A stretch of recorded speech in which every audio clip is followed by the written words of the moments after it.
May all beings be happy. May all beings be healthy.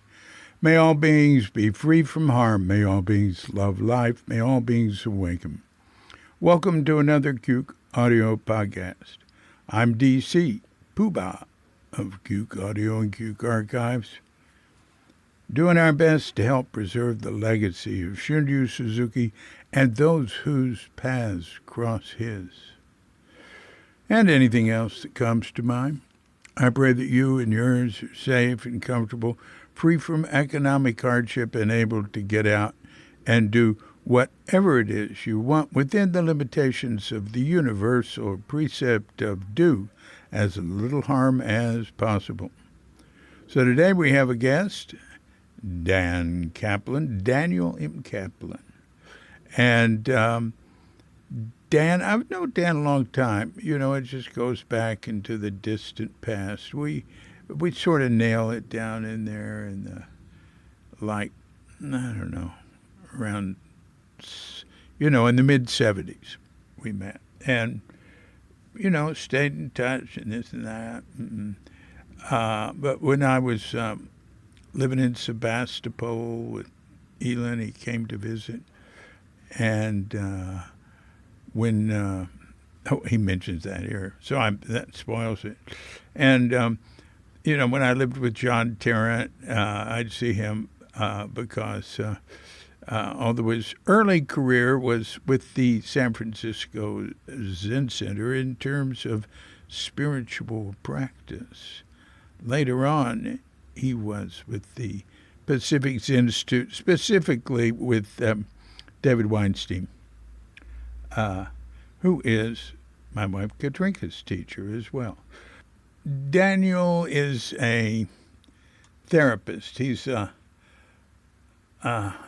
God, just a second, I got to look this up. He is a licensed marriage and family therapist, or LMFT. Now, when he said LMFT, it rang a bell. I went, what is that? And then when I looked at it, I saw LMFT, because I have it in my notes here. I thought, what is that? And then I remembered. LSMFT, Lucky Strike, means fine tobacco. That when I was a kid, that was their big ad. Ha ha ha ha. And they'd have a guy, you know, in the tobacco auctions. It's really amazing. I'm sure you can hear it on YouTube. Amazing rapid fire auction lingo, which is unintelligible, but it's like some sort of song or something. It's like, and the ad, the Lucky Strike ad would go do that. They go,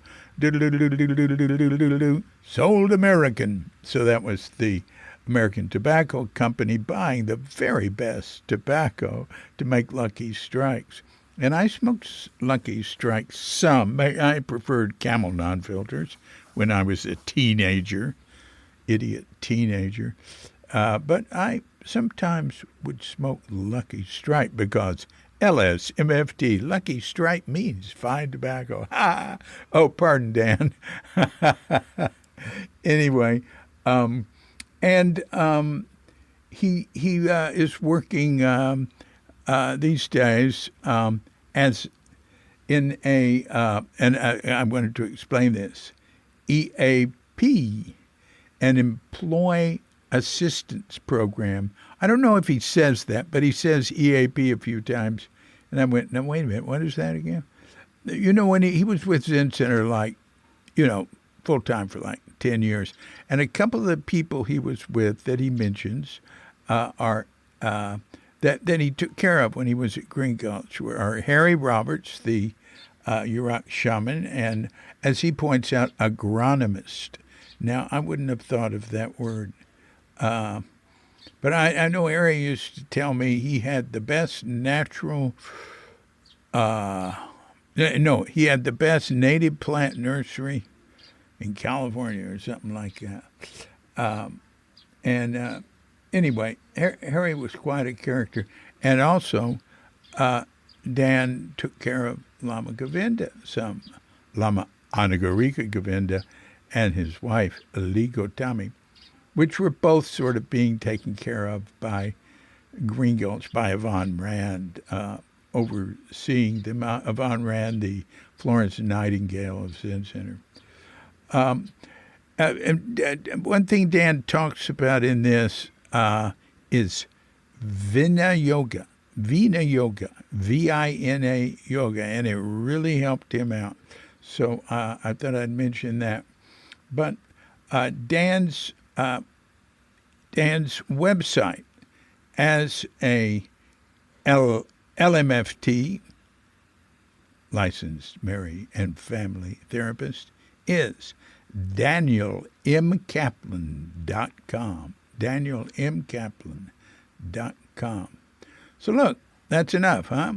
So as soon as we've had our pause to meditate, let's give Daniel a call and see what he has to say.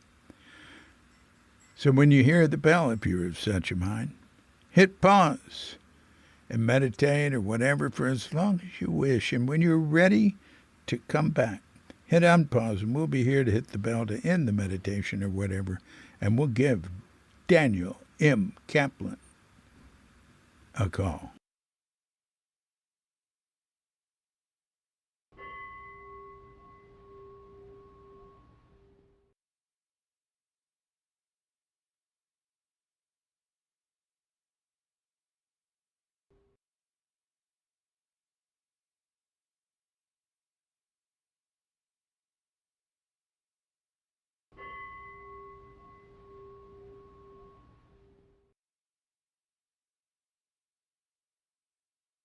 Hello. There you are. Hi, Dan. Hi, David. How you doing? I'm doing all right. Yeah. Now, are you in San Francisco? I am in San Francisco. Yeah. I am in San Francisco, just up the street from the San Francisco Zen Center. That's what I thought. How long have you been there? Oh, I've lost track. It's been a long time. By the time I was ready to move somewhere else, the rents in the city had so skyrocketed, I thought, I can't afford that. You know, my budget's built on what I was paying, so here I am. Yeah. Yeah, I understand that. Yeah. Huh. Yeah. Well, I'm glad you're still there. Gives me a sense of continuity, which is sometimes lacking. Yeah. So, what are you up to? Well, I'm still working. I do about, I don't know, usually I try to shoot for up to 20 client hours a week. I do psychotherapy and what's called EAP services online, working from home, my own business. I contract with a organization out in Colorado that oversees a bunch of employee assistance programs, and I get referrals from, I think, 3 of them, and I contract independently with another one that pays a higher rate, and I have my own therapy clients. So the combination with that and Social Security is what keeps me afloat. Wow. That's really something. You've never made a big deal of that, you know. I notice you have a website about it, DanielMKaplan.com. That's DanielMKaplan, DanielKaplan.com. So tell me about it. What's it called? And Oh, well, I just could use my own name, Daniel M. Kaplan, LMFT, licensed marriage family therapist. And, you know, it's low tech, so to speak. You know, it's like I'm not making a big deal out of it. I just do it to support myself, and I'm glad that, you know, I was able to step into it. You know, the last job I had working for somebody else, I was the director of I was director of social services for a nonprofit in the Bay Area, and I was running 4 programs and asked to get another one up and running. And it was a lot of work, and it was a little more stress than I wanted to handle at the age I was. So I thought, you know what? Why don't I see what I'd really like to do is do my own business and work a lot less and support myself that way. I wondered if that's possible, because I've always tried to just have a smaller private practice within the city, because the city is so glutted with therapists. I just didn't think I'd ever be able to, build a private practice to sustain myself. And you can't get on insurance panels because there's so many clients, so many therapists in the city, and I don't want to take that much insurance anyway. So I work a lot. I try to get private pay clients when I can get them, and if they can't afford my full fee, then I slide down to some degree. Because dealing with insurance companies, half the time you're spending half your time chasing after them for your money. I don't want to deal with that. So out of the blue, just kind of like putting that energy out in the universe, I suppose, I got contacted by 3 different people, 2 of whom wanted to market me through Facebook. And I thought, no, I don't want to do that. But the third guy was the guy that runs this organization out of Colorado. And he wanted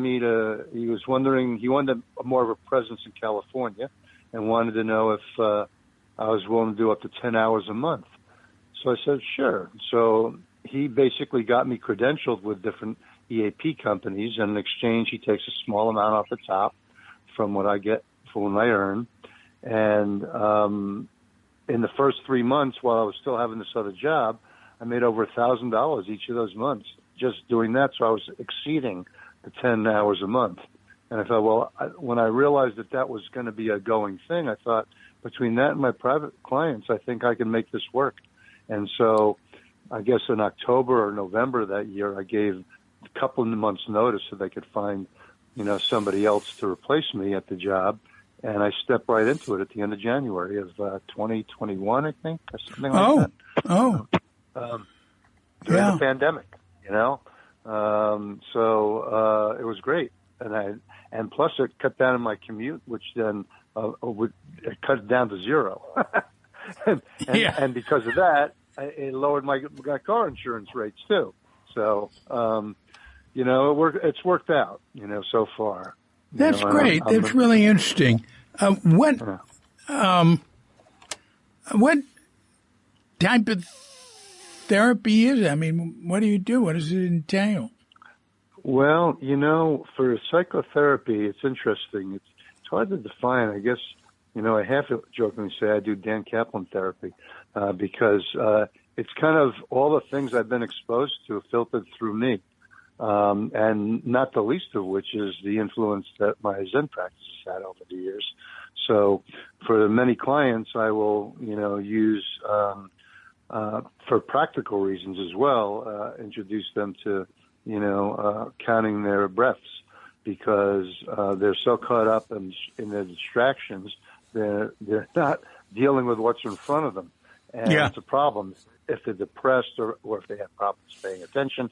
And so I explain the methodology to them and explain how they can apply it practically in their life, and so I'm fond of telling a lot of my clients noticing is not doing nothing, and so I do that. I also have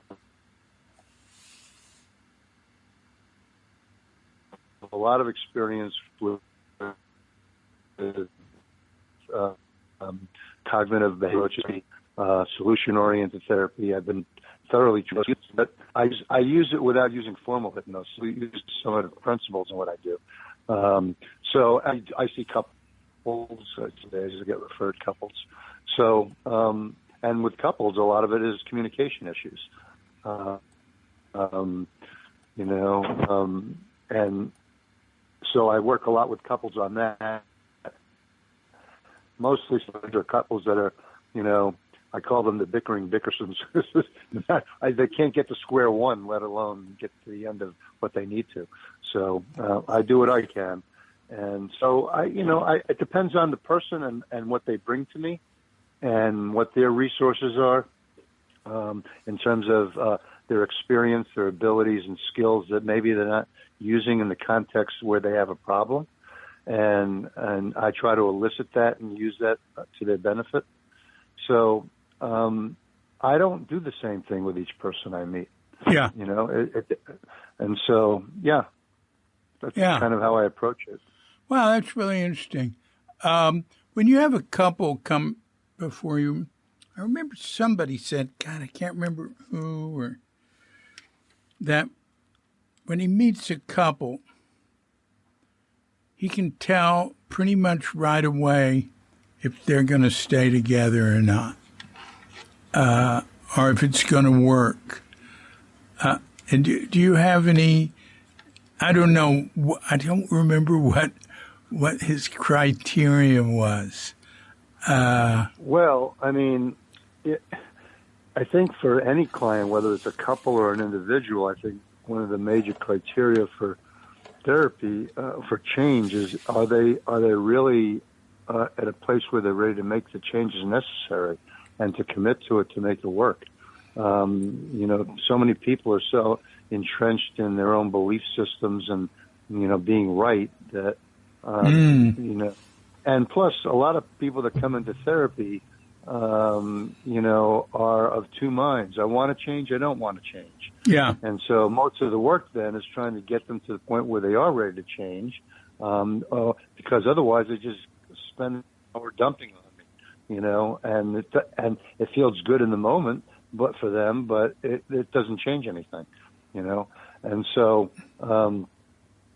if I can suss that out, as well as if I can suss those things out, then it's clear to me that this is just not going to go anywhere.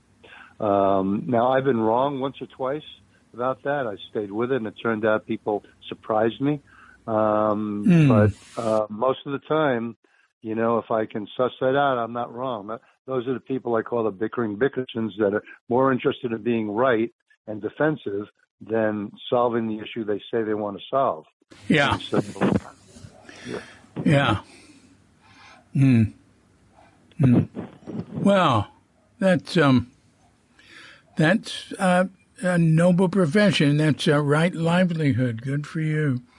Thanks. So I know you through the San Francisco Zen Center and later through the Pacific Zen Institute, John Terrence Group, and you and my beloved wife Katrinka have the same teacher, David Weinstein, in Oakland, who's with the Pacific Zen Institute. So I'd like to know how your spiritual quest started. I mean, how far back does that go? When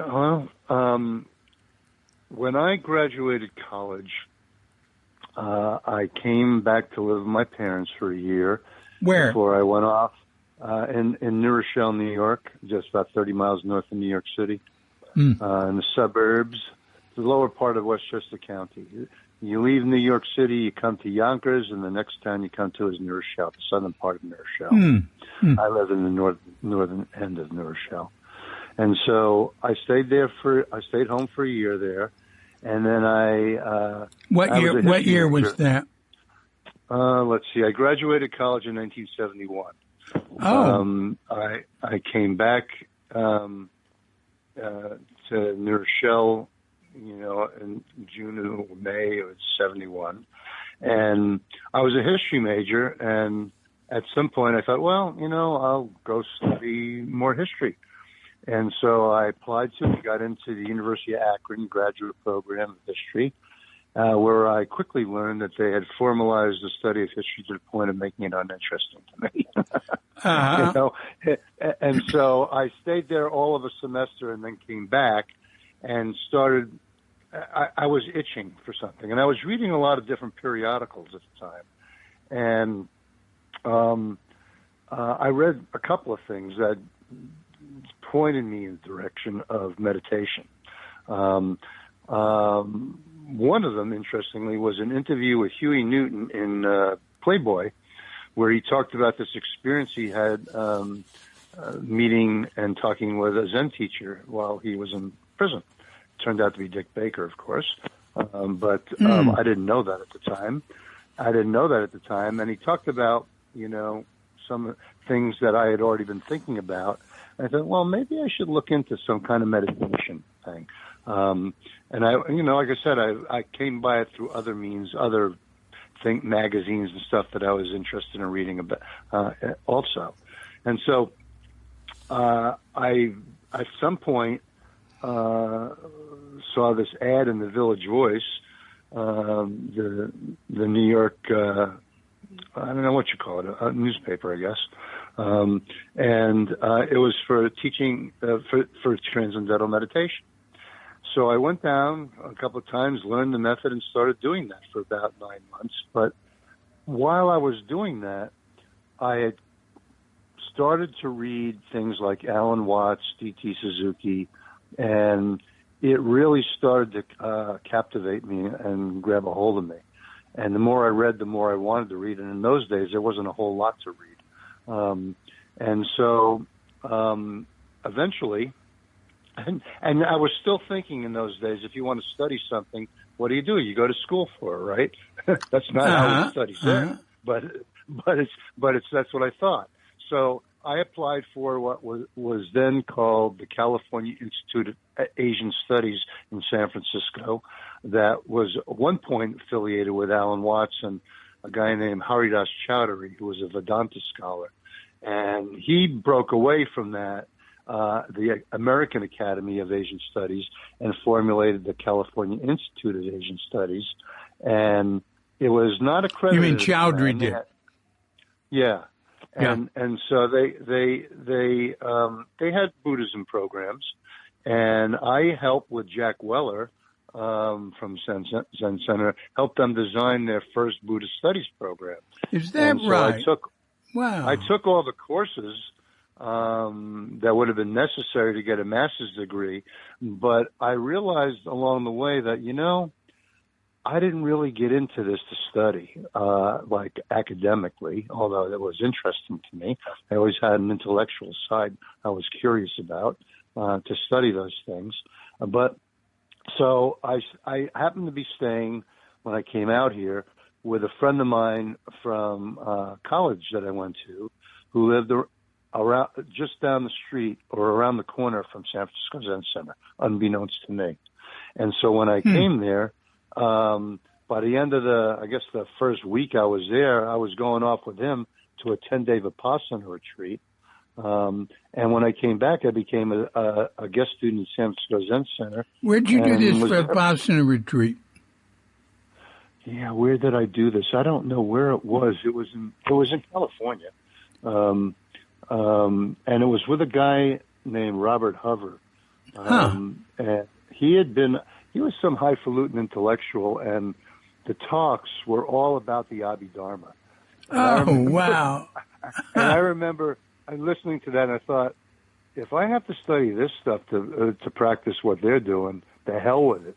It's too complicated for me, And so when I came back, I one of the things that attracted me to Zen originally was the simplicity of it, directly pointing to the mind of Buddha, attaining awakening, Yeah. Just sitting, even koan work or koans were interesting to me, even though I had no idea what the hell they were about at the time. So I stayed there for 10 years. But before I left New York, I went down to New York City. I thought, well, if I'm going to really start getting into this stuff, I probably should learn how they meditate. And I went to, I don't remember the name of the organization, but it was Eido Roshi's place. Zen Studies Society. Yeah, maybe that was it. So I went down there. They had a evening where they would teach you Zazen. And so they taught us Zazen, and then we went down into the meditation hall to do Zazen with everyone else who was there coming for Zazen.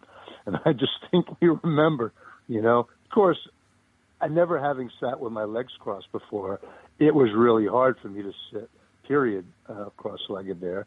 And I remember distinctly looking down at the floor and someone passing me with their feet and yelling out into the hall, "Don't move!" So I toughed it out, but I learned the methodology and then came out to California, where I connected with San Francisco Zen Center. And then at some point, I kind of realized that despite myself, I was mostly kind of, for me anyway, what I, in retrospect, at the time, what thought of as collecting insights. Instead of unloading stuff, I was loading up with stuff. New ideas, but it wasn't changing me. It wasn't doing anything. It wasn't transforming me in any way that I noticed. Nor was it some of the people I knew there. And so I left, and I went back to school and started. Wait a minute. How long were you there before you left? 10 years. I left in '84. Well, I want to know a little bit about that 10 years before you move on. Is that okay? Sure. Of course. Of course. Like what happened in those 10 years? What was the year you first came? 1970, April of 1974, and the following fall, I believe, I went to Tassajara. But when I came, like I said, I was a guest student, and then moved into the neighborhood so that I wouldn't have to drive somewhere at the early hour that they were sitting meditation, and could just walk to the center and sit meditation in the morning. Yeah. And go through the service. I got myself a job that would pay for at that time pay for the rent, because the rents were pretty low in those days, so I didn't need a lot of money. And pretty soon I was doing one-day sittings when they would offer them, and when they started to develop the study center, I would start to take class. I think the first people I took classes were Mel Weitzman and Ananda Dallenberg. Yeah.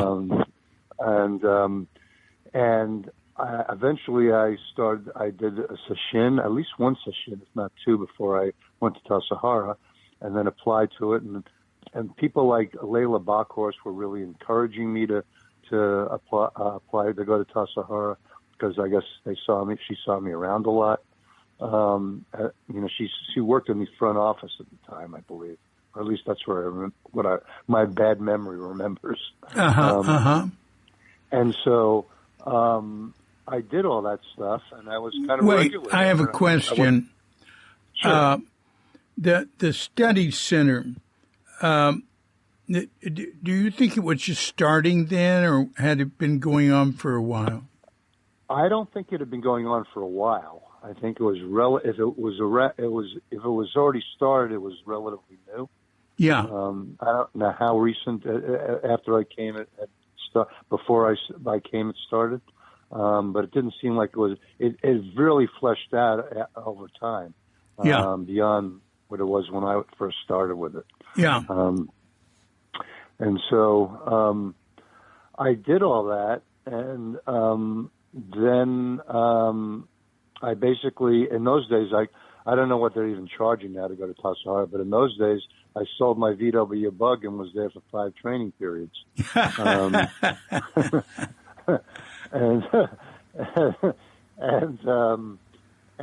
so, but I was young, and I kind of, it was hard for me. I mean, we got up so early down there. I'd never gotten up that early in my life. That took me about a month and a half to have my body get used to the schedule. It was like by the time noon came around, I was ready to go to sleep. I'd been up 8 hours. That's right. That's funny. So, I mean, when I first got down there and they came around with a wake up bell, I remember I was laying in my sleeping bag, and I remember them coming with a wake up bell, and I was saying to myself, "I'll just sit and lie here for a bit, and then I'll get up." Of course, the next thing I knew, someone was knocking on my door wondering why I wasn't in the meditation hall. Right. So I trained myself that as soon as I heard the wake-up bell, to immediately sit up and get up out of bed so that I'd be up. Yeah. And ever after that, I was able to do that. Incidentally, that was one of Suzuki Roshi's repeated suggestions as a teacher. That's what he learned. That's the only way to do it. He said, when the bell rings, get up. Yeah. Well, it worked for me too. Yeah. And so, and I did various jobs there. I think I was also, Mark Alexander was Chusseau when one of the training periods I was there, and I was asked to be his, I don't know what you call it, Benji, his attendant. Right, Benji. Yeah. And I worked in the kitchen. I worked in the garden. So, yeah, I did different things over the course of the 5 training periods I was there. Let's see, 74? So I was there your whole first year. I was director. And wait a minute, 70. I was there. I was there in 75. Oh, all right. I was director. I came to Zen Center in 74. I went to Tassajara in 75. Oh, okay. What, in the fall of 75? Yes. I had just left. Yeah. Yeah. We crossed paths. Yeah. Right. I remember I waved to you as we passed on 101. Yeah. Yeah. So when I wanted to stay another training period, but Baker Roshi was, how shall I say, rather persuasive that it would be more helpful if I went to Green Gulch. They needed people at Green Gulch. So yeah. I left and I went to Green Gulch and lived there for 2 years. And worked in the kitchen there. And one of the things I both liked it and didn't like it. One of the things I learned about myself when I was out there is that I was a city boy, not a farm boy, you know. But I had some interesting experiences because I was asked to go down and help Harry down at Muir Beach. Wonderful. You know who I'm talking. You know what I'm talking about? Harry Roberts. Yes. Yeah. And so, and when you drive, I guess he had his hip replaced or something like that, and he needs someone to drive him here, there, and everywhere. So I would do that. Hey, well, wait. Tell us who Harry Roberts was. Well, Harry Roberts was trained as an agronomist, but he was also trained as a Yurok shaman. And as such, I learned a few things, a thing or two from him, because whenever you were around Harry, he wouldn't, he'd take every opportunity to teach. Yeah. So I was grateful for that. Yeah. Do you have any examples? Yeah. I remember one time we were driving back into Green Gulch, and there was a large branch or something blocking part of the road, but I could have gotten around it. And he suggested, why don't you move that out of the way? I said, well, I can get around it. He says, no, I think if you move it out of the way, it makes it possible for other people to get through too. Number one. Yeah. But the most important thing he taught me was, he said, I once had a student that wanted to study with me. So I told him, bring me 5 power objects. If he took one step away from me, he was not going to be my student. But if he looked right where he was and started picking things up, I was willing to take him on. So, okay, Harry, pay attention to where you are, it's here, now. He was a really interesting guy. He'd be cranky too, but I really enjoyed the time I was able to go down and hang out with him and bring him places. I got asked the same thing when I was at Green Gulch to go help out Lama Govinda, who lived in Mill Valley at the time. and he and his wife were quite something. They packed their freezer with ice cream. And I remember him. I guess it was he had I had drove him a couple of places too, and learned something from him too. I was,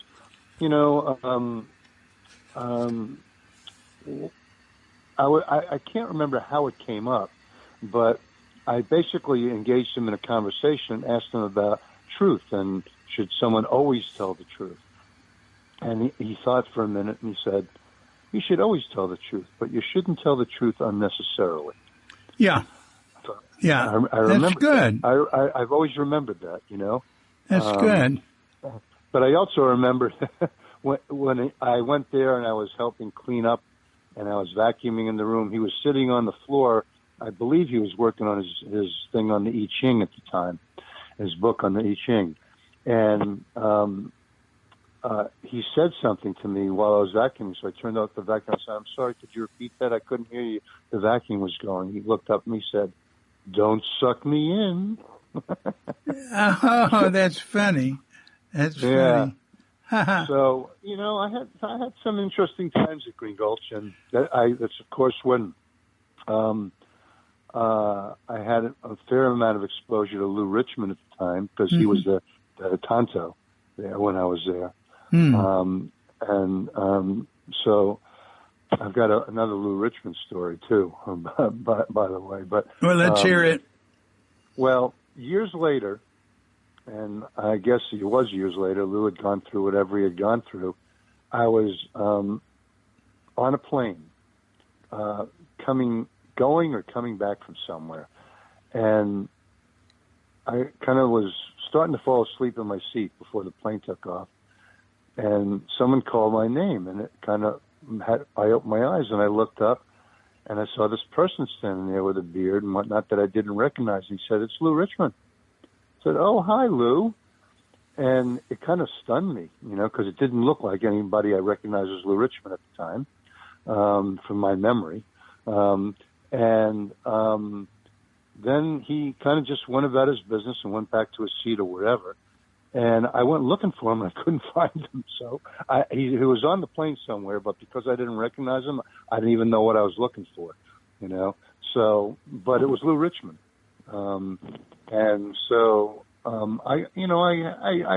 spent a fair amount of time meeting with him when I was at Green Gulch.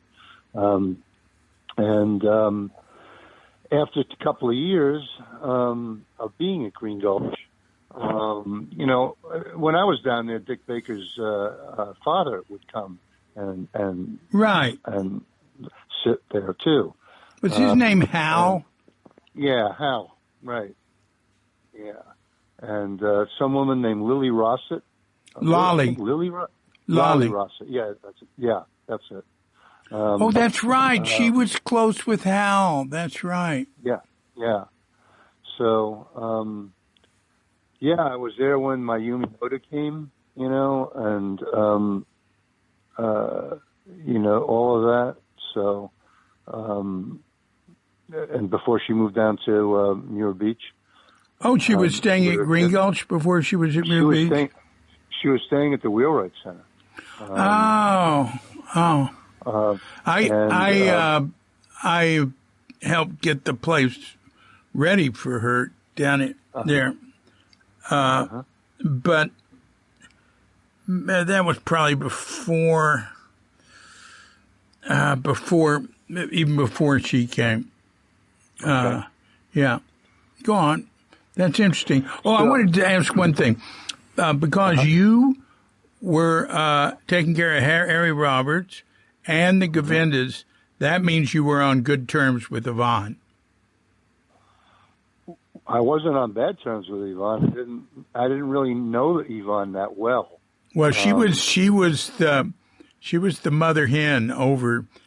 I mean, Harry lived with her, and yes, and the Govindas, So she didn't approve of everyone. So that's a feather in your cap. So you weren't close with her, huh? I wasn't that close with her. I knew who she was, and I was friendly with her. but I didn't have a lot of interactions with her that I recall.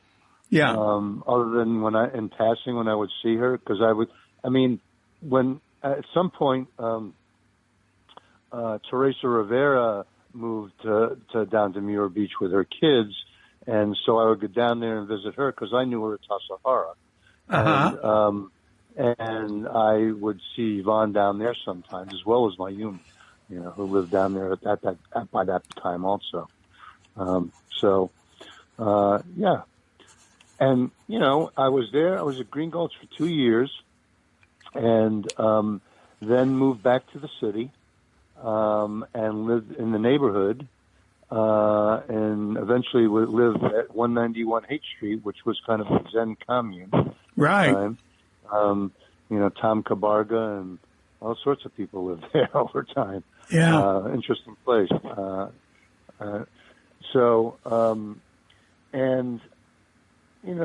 Then about, like I said, I stayed until like 1984, when I decided that, I wasn't going to be a priest. And at that time, pretty much if you were around long enough and you were serious, you became a priest at Zen Center. And they didn't open up the avenue of lay teachers until much later. In general. And so that's when I started taking a course here or a course there at San Francisco State in psychology, only having taken one course in it as an undergraduate. I thought, well, let me see if this is, something that, will interest me enough that I can go study it and do something with it, be a therapist or something. Mm-hmm. And I was friends with Tony Patchell and Darlene at the time, and Tony was going to, or I think ahead of me, Antioch. And so Tony was going to Antioch then? Yeah, he had there was a campus in San Francisco. And so I applied and went there, and it was in retrospect I probably would choose to have gone to San Francisco State just because it was a lot cheaper. And I would have gotten the same thing out of it. But at any rate, I went there, and they had classes for working adults, so late afternoon, like 4 o'clock classes or evening classes. So I worked, while I was going there. And at some point, I also worked and had an internship for which I didn't get paid, which was like 20 hours a week, just to accumulate hours towards my license and also fulfill the graduate program's requirement of doing an internship. And after I graduated, I did the same thing until I got licensed. I basically left Zen Center. My life took me away from Zen Center and formal practice with any organization for another 10 years. And I remember distinctly, there was a day where I just started to find myself interested in various things, and I thought, these things may be kind of masking the fact that I'm feeling drawn back to some form of practice, some Zen practice again. And so I decided, that I had read Aiken Roshi's Taking the Path of Zen, and I became very fascinated with koans. And I thought, well, maybe I'll, do something with koans.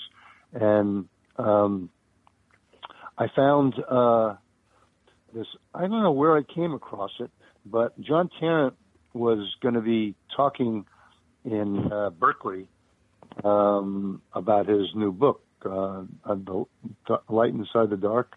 Right. His first book. And I read about him and that he was a student of Aiken Roshi's and all this kind of things. And he was now in Northern California, I guess since 1986 or something like that. And so I went to it. And what year did you say that was? 96? It was before that. He came in 86 to California. Yeah. I believe. But the book came out, I don't remember when the book came out, but whenever the book came out, I went over there and listened to him. I liked it, and I remember saying to him, for whatever reason, I think I may see you again sometime. And but I didn't right away. And at a certain point, I started to, I don't even know how I heard about this either, but there was a small group here in San Francisco with another student of Aiken Roshi's, Joe Bobrow. And I thought, okay. And Nick Otavio, do you know who he is? Who? Nick Otavio.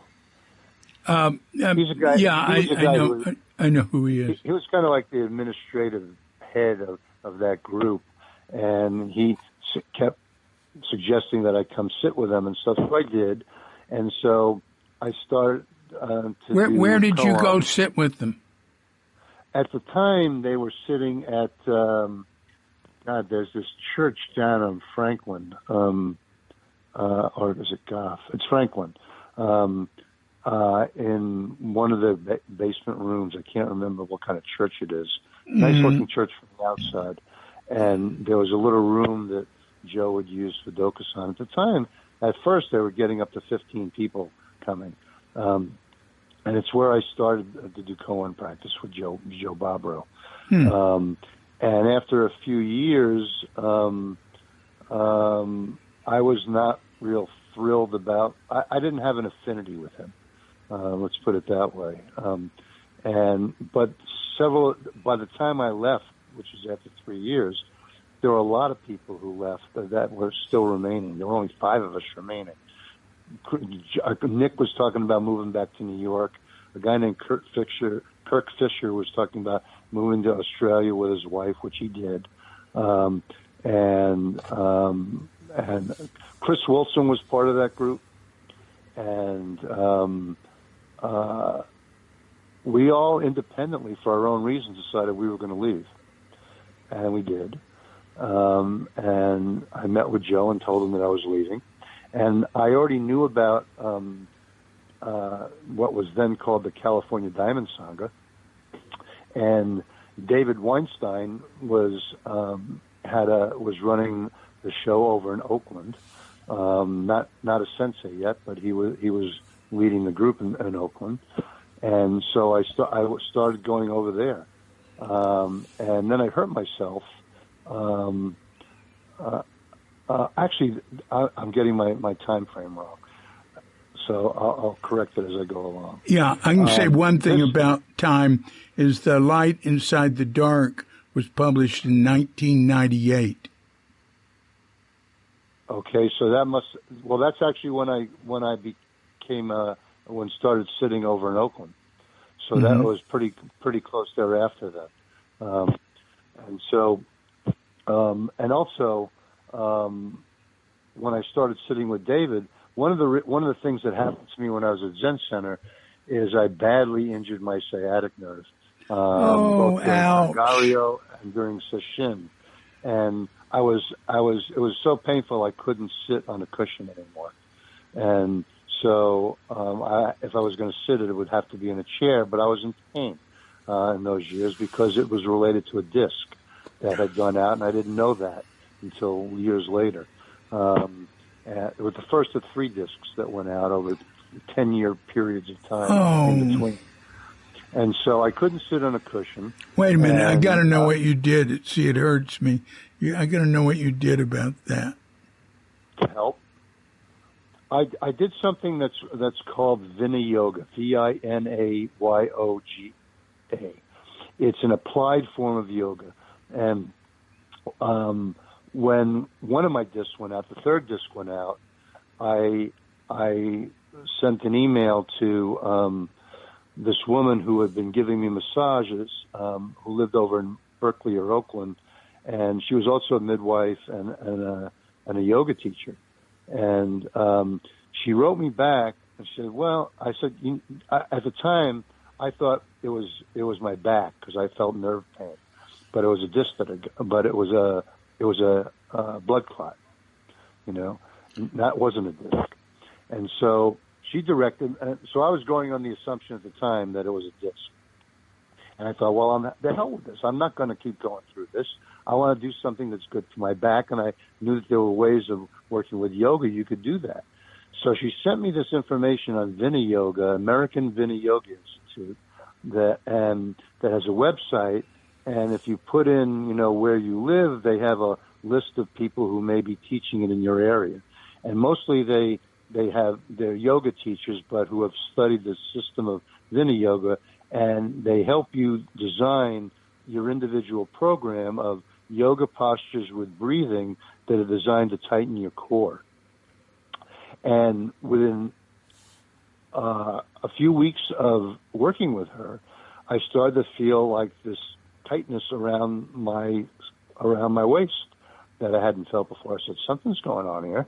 So I kept at it, and she kept tweaking the program, and I kept going to see her until I felt like, I've got a stable program that's working for me now. And for the first time in probably, decades, I no longer needed to wear a back brace, because I had to wear a back brace because my spine would shift and then cause me to feel this horrible sciatic pain. And I never got surgery for it, the disc, because after the first disc, I went and got a second opinion when the head of the surgery department at CPMC told me for sure I needed surgery. So I thought I got nothing to lose by getting a second opinion. So I brought my MRIs with him, and he said, "What are you doing? What are you doing for?" He says, "Well, I wear a back brace and I do these stretches every day." And he said, and I said, "Well, I have, it's manageable now, the pain." He says, "Well, if it's manageable, then you don't need surgery." So that was exactly what I wanted to hear. But it wasn't until years later that I learned the Vina Yoga, so I didn't even need the back brace.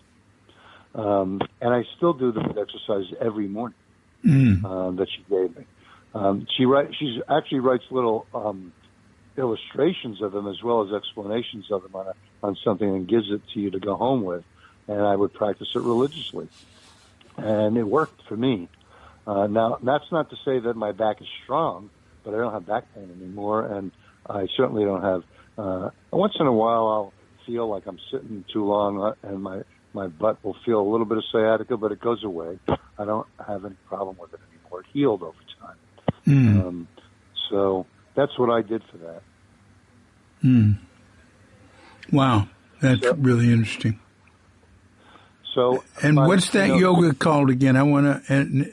Vinny? Vina, Vina Yoga. Vina Yoga. Huh. Yeah, and there are people that, I don't know if anyone teaches it over where you are, but I know that they teach it here in the U.S. and definitely San Francisco and all over the place in America. He's trained people. It's the guy who started to train people. They have videos on it too. They sell videos, walking you through the exercises for different things. And, it's not just for people with bad backs or sciatica. They have for other kind of physical issues that they apply it for. But I went for my back, and it helped. But, 6 months after I started sitting with David, when I started sitting with David, I hurt my sciatic nerve again, and so then came back and stayed away until I felt like I was going to leave Joe Barbaro. When I left Joe Barbaro, I went back there, and that was like 98, and January of 98. And 6 months later, I went to my first session with California Diamond Sangha. And Joan Sutherland and John were leading that particular retreat. Danielle was there. David wasn't yet a teacher. I don't know if Danielle was a sensei yet or not. I can't remember. Danielle Tarano. But eventually he became a teacher but stayed within the Diamond Sangha group. And so I went off on his own and started a place in Sebastopol. Yeah, Danielle, he's in Sebastopol, right. Yeah. Right. He converted his garage. He's a carpenter by trade, and converted his garage into a zendo. So is he's still going there, huh? He's still there. He still lives there, and he still goes to Chile and Argentina to do sessions, goes to Ohio to do sessions. He developed followings, and they keep inviting him back. So as far as I know, I'm not in close touch with him, but I do run into him or, exchange emails every now and then. Yeah. David was close to him. And he's a Dharma heir of John Tarrant, right? That's right. John Tarrant made him a teacher, a Rosh. But, I lived with John Tarrant for like 8 or 9 years. I remember. I saw you up there when you were living there. Yeah, sure, of course. And, I would join in with the group now and then. You go sit on Monday nights when they had that sometimes. Right. And Danielle didn't have any involvement with it anymore. No, he had already left. He really, when he became a Roshi, he really went a separate way. Yeah. Because John and Joan were evolving how they were teaching, and Danielle was saying, well, I've got what I need, and I'm the way I'm going to do practice. And so it was different. So he and John had conversations, and John made him a teacher and had him go, do what he was going to do. Yeah. Yeah. Yeah. There's some other people like that who became teachers through John. There's one fella in Australia I spent time with, and some others who aren't really close with John anymore. They just went off and did their own thing. But go on. That's interesting. And that's where I started seeing you more again. Is when you were. Well, even before you moved in with him, you had a house up there that you lived in, and I remember one of the last times I saw you at that house before you moved in with John was we were hanging out, and then you said someone drove up to the front of your house, and I said, "Who's that?" And I can't remember the guy's name, but he's the guy that wrote the book "Shoes Outside the Door." And you said, "Would you like to stick around and see him?" I said, "I don't think so." Oh, Michael Downing. I don't want to be in his. What's his name? Michael Downing. Okay. But I saw you at that house too. So yeah, I remember that. Yeah, that's right.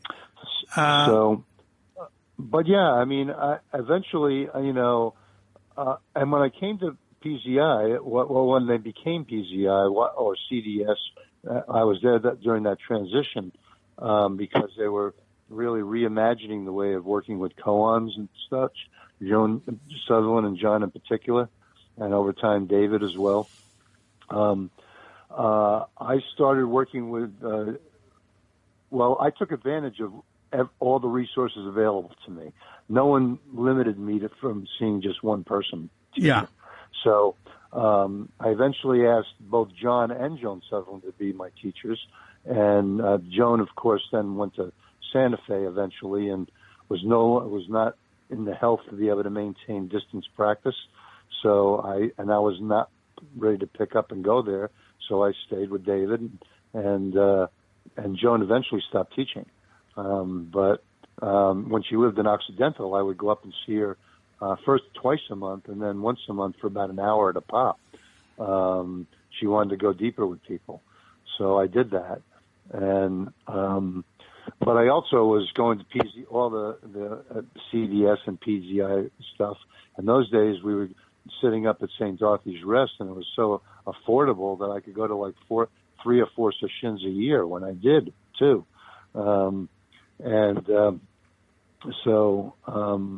But David's been my teacher from the beginning. He was the first person I started to work with since I was sitting in Oakland.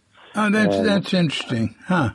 And I was one of his first students, and certainly when he became authorized to teach as a sensei, and certainly one of the first that are still part of the group. And over time, John suggested that I might want to start working with David more frequently because, people that were, getting involved with koan work and the practice would want to do that.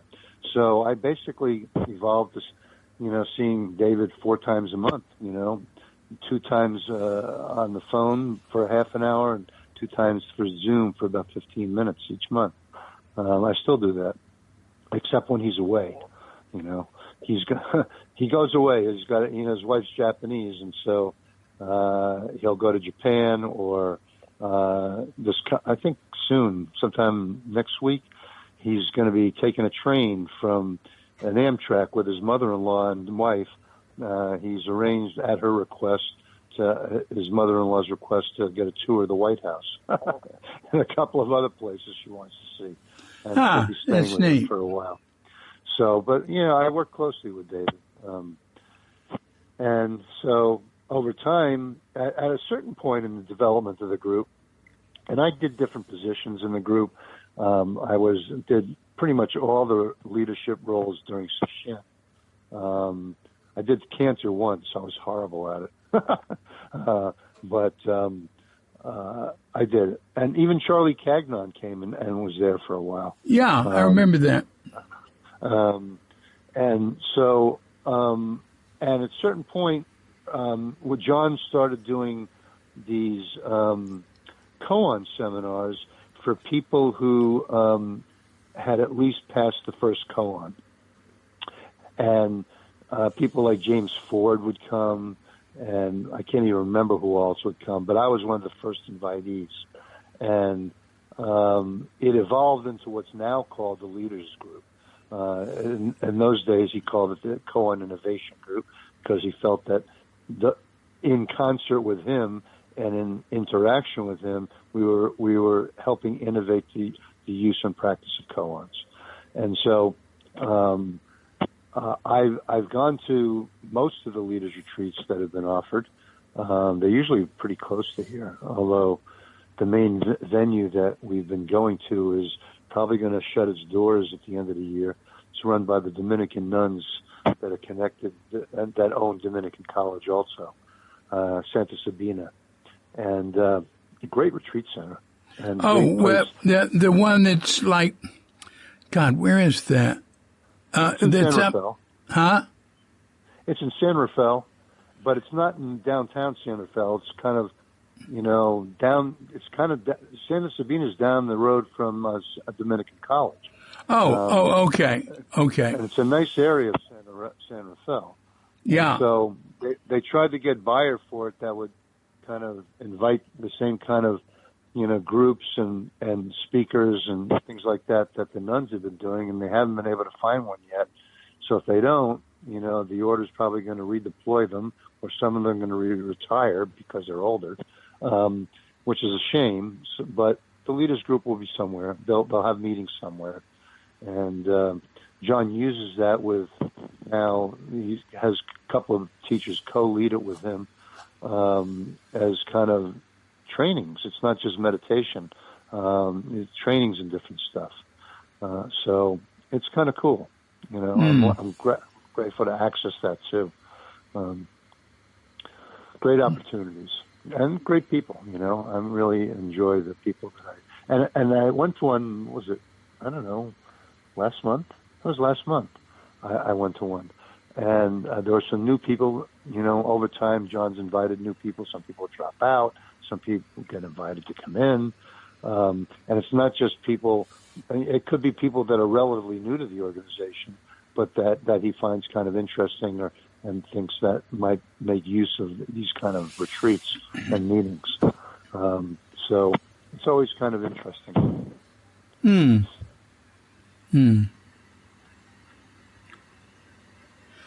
Yeah, I like that area, Dominican back in there.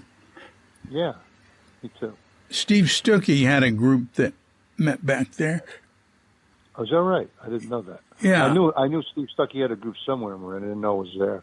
Yeah. I'm trying to remember it. I can't, right, But, yeah. Hey, when you were at Zen Center, what was your relationship with Richard Baker? Well, I would see him twice a year, essentially. and once a practice period. And, I mean, as you pointed out, I think you pointed it out, when I was at Tassajara, we had this work meeting, and Paul Rosenblum was, his director, I maybe he was director at the time, and it was during the time of the forest fire. And, in those days, Paul's way is, oh, he's such a nice person. He's such a wonderful person. And so, you know who Gloria Coonan is, right? Certainly. Yeah. So she was standing next to me, and I whispered something to her, and she started laughing, which kind of interrupted the work circle. So Paul said, "What's so funny?" And she looked at me and said, "Should I tell him?" I said, "Sure. Go ahead." I said it. Go ahead and tell him.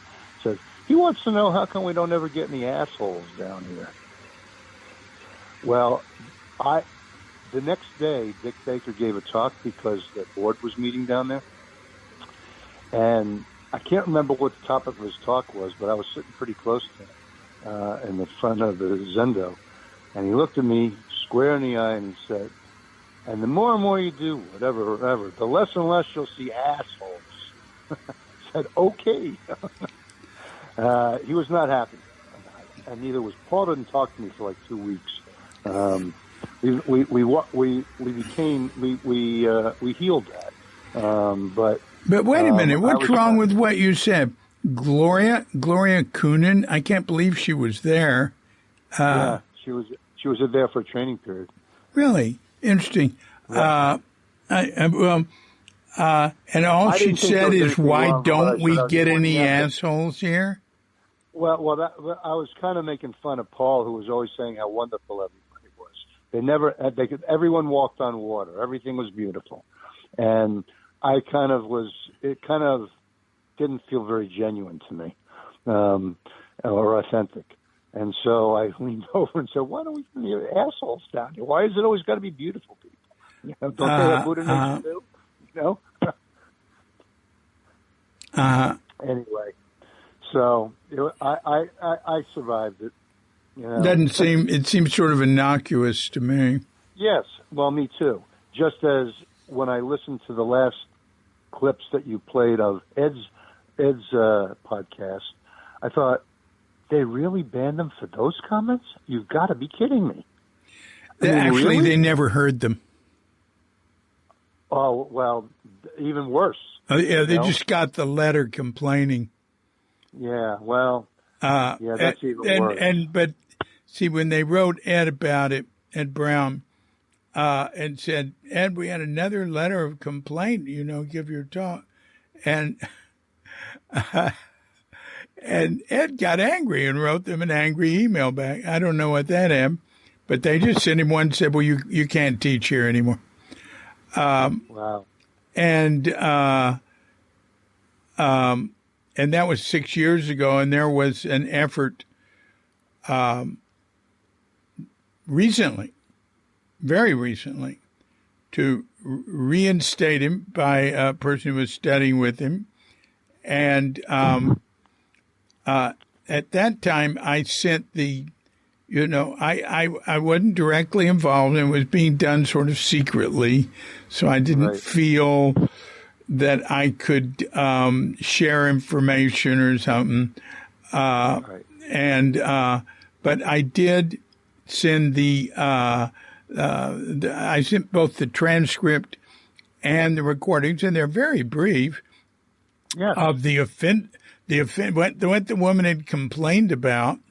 And as I pointed out in the podcast with Ed, the Vicky Austin, who was one of the people that was involved in trying to get Ed back, she was really angry. She said, "This is what it was about."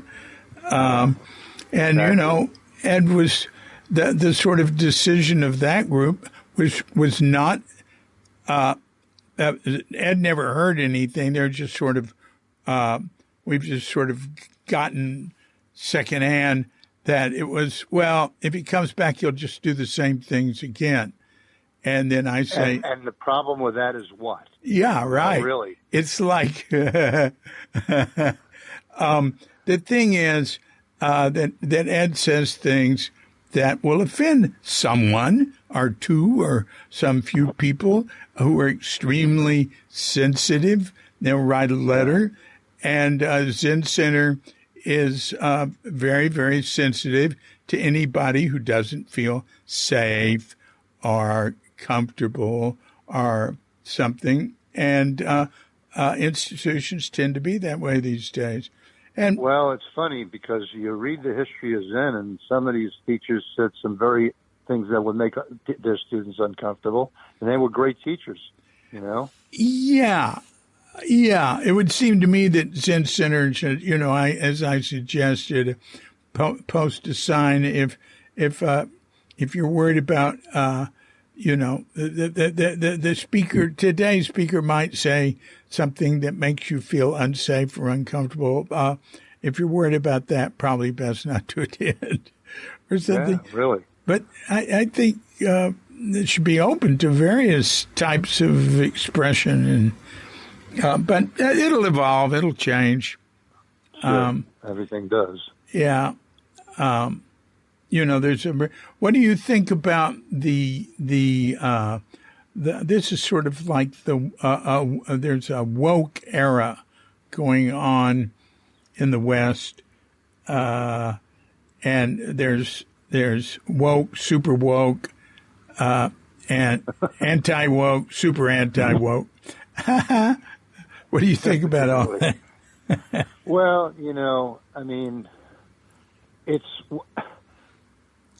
if people really have a genuine belief that they act of and they're authentic about it, I don't mind it. But when they when they want to say something that like this is the right way, I start to have a problem with that because already you're excluding people. What about the people that don't like that approach and they're not doing anything to harm anybody? Does that mean they're bad people? No, but it's a mixed thing because I'm in favor of a lot of things that have been like anything I think that's been good in throughout history gets co-opted by certain forces within the society and to a thing that you have to adhere to and that's the right way and everything else instead of just things that get started out of people's good hearts. No one's quite found a way. Well, maybe they have found a way to co-opt the climate change movement. To do something about the climate.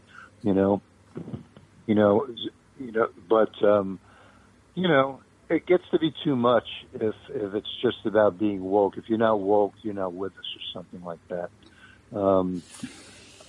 It depends on the person and how they're expressing themselves to me, or how, not just necessarily to me, but if they say something, how it strikes me. If it's a personal thing for them and it's something that's helpful, it's one thing. But then if you say, well, you should do it too because it's the right way, then I start to say, well, if I'm interested, I'll decide what I want to do and how I want to do it, and don't proselytize to me. Yeah. Don't tell me that if I don't see it your way that somehow I'm a bad person. Yeah. Or something like that. So that's kind of how I see those kind of things. Yeah. And people get on the soapbox about those things, both pro and against. Yeah. And it's like flip two sides of the same coin in a way. Yeah. Yeah. You mentioned climate change. What's your thoughts about that? Well, I think that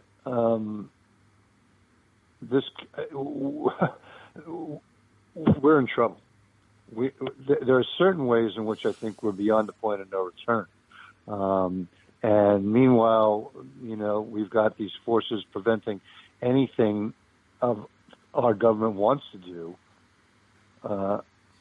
from doing it, including removing us from the international movement of that meets every year to figure out what can we do about this, how can we slow it down or reverse it if we can in certain areas. And there's not enough being done quickly enough, I don't think. I mean, hell, when I came to San Francisco in 1974, and it never used to rain past April. And now it's raining into June. Over time, it kept getting later and later in the year. You don't need to be a rocket scientist to realize something's happening here. This is definitely changing, and not for the better. I mean, increased disasters of a more catastrophic nature over time. So I think not enough is being done to do something about it. Yeah. Not that's making a difference anyway, and it's concerning.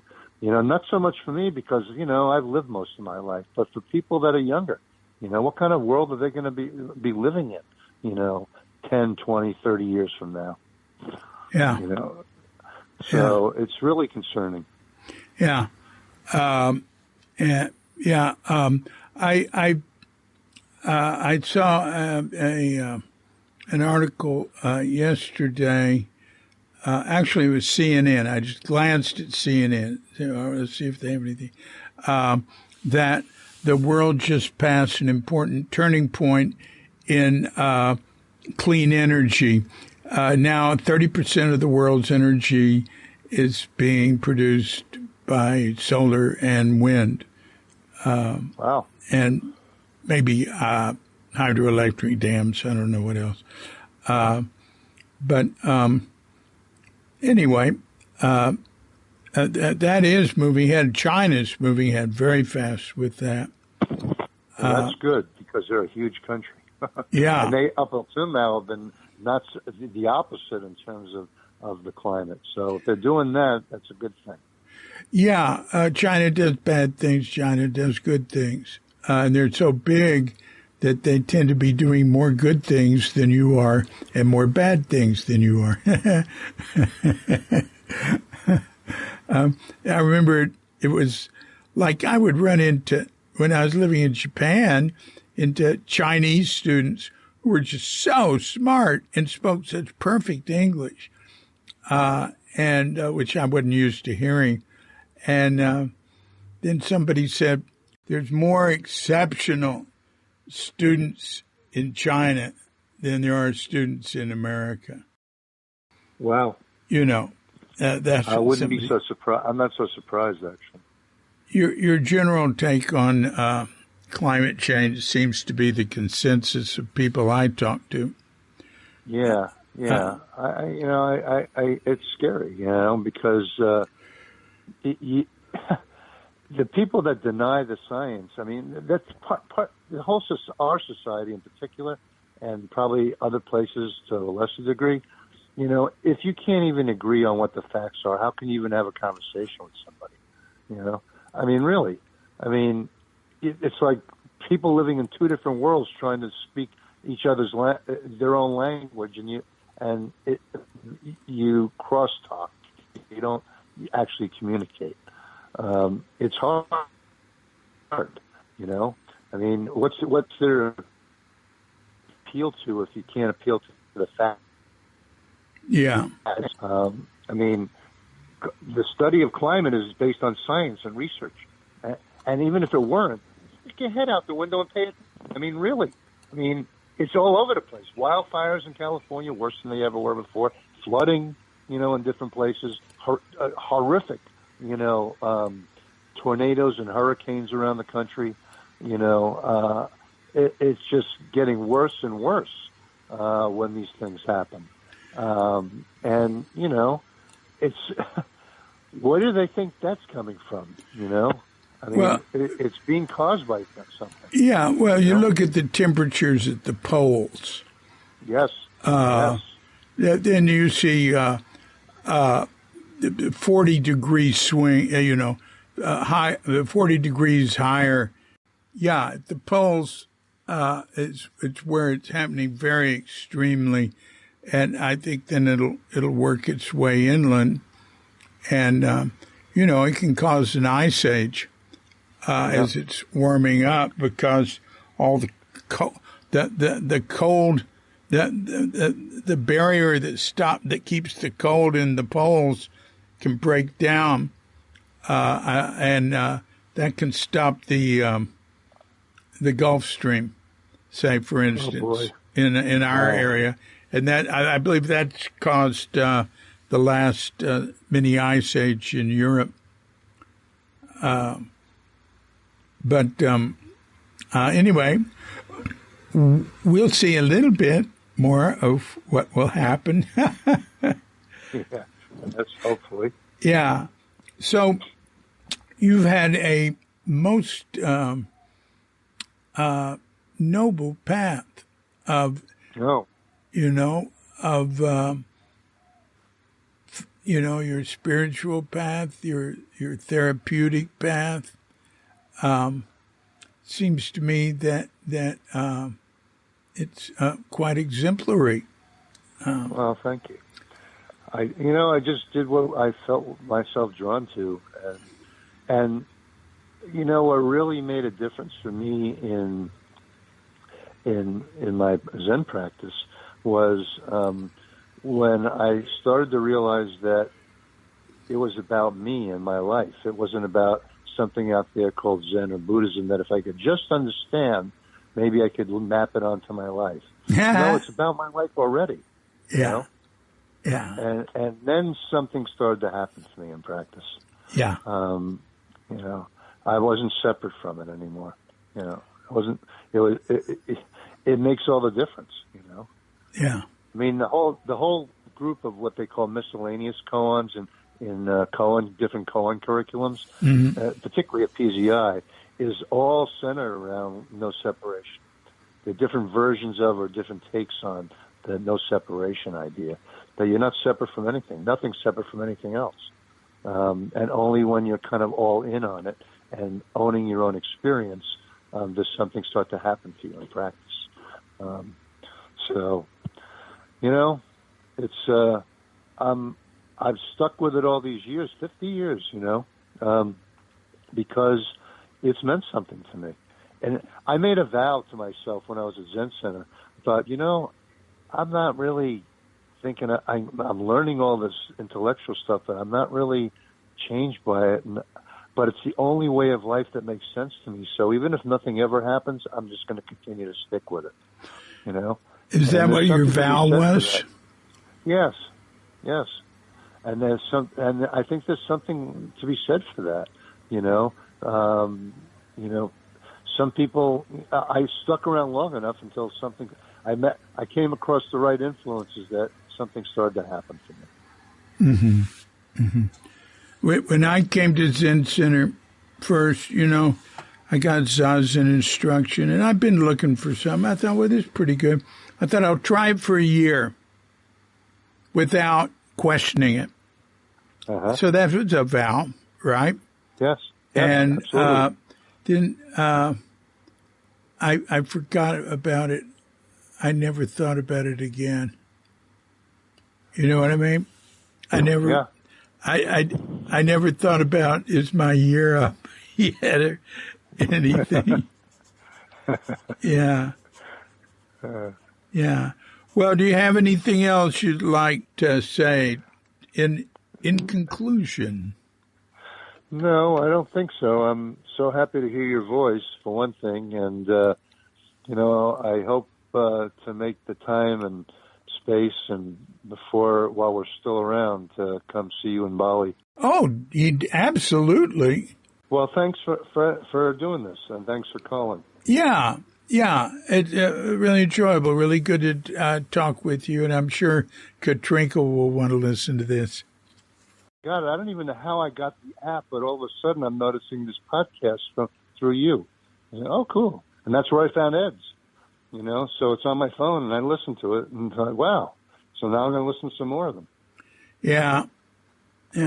Well, I enjoy doing them because it keeps me in touch with people, and I don't know, it's inspiring to me. I love hearing about what each person has to say about their life, and and I like talking to you and saying hi and just hearing what you had to say, and I learned a lot.